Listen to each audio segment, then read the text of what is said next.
ଡଲି କଣ କରୁଛ ରୋଷେଇ? ଆଜି ଆମର କଣ ରୋଷେଇ ହଉଛି ଡଲି? ତରକାରୀ ବସେଇଛ? ଭେଣ୍ଡି ଝୋଳ ହଉଛି। ଓ ଆଜି ଆମର ଭେଣ୍ଡି ଝୋଳ ହଉଛି। ଆଜି ଭେଣ୍ଡି ଝୋଳ ହଉଛି ନାଇଁ? ଆଳୁ ଭେଣ୍ଡି କଟା ହେଇଯାଇଛି ଆଉ ବାଙ୍ଗିଣ ଆଉ ଭେଣ୍ଡିଟା କୋଉଠି ଅଛି? ଭେଣ୍ଡି କୋଉଠି ଅଛି?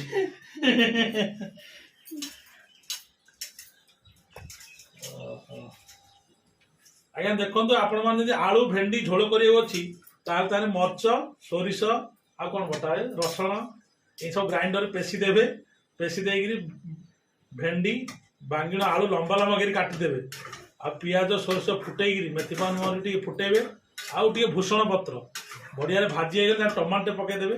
ତାପରେ ହେଇଗଲା ଆମର ଦେଖନ୍ତୁ ଆସନ୍ତୁ ପାଖକୁ ଦେଖନ୍ତୁ ଆମର ଆଳୁ ବାଙ୍ଗିଣ ଟମାଟୋ ଲାଷ୍ଟରେ ଭେଣ୍ଡିଟା ପଡ଼ିବ ଝୋଳ। ଖାଇବେ ମଜା ନେବେ। ଖାଇବେ ମଜା ନେବେ କମେଣ୍ଟ କରିବେ କେମିତି ଲାଗିଲା କହିବେ ଭେଣ୍ଡି ଝୋଳ। ଆଉ ଡଲି ବନେଇଛନ୍ତି ସ୍ପେଶାଲ ଭେଣ୍ଡି ଝୋଳ।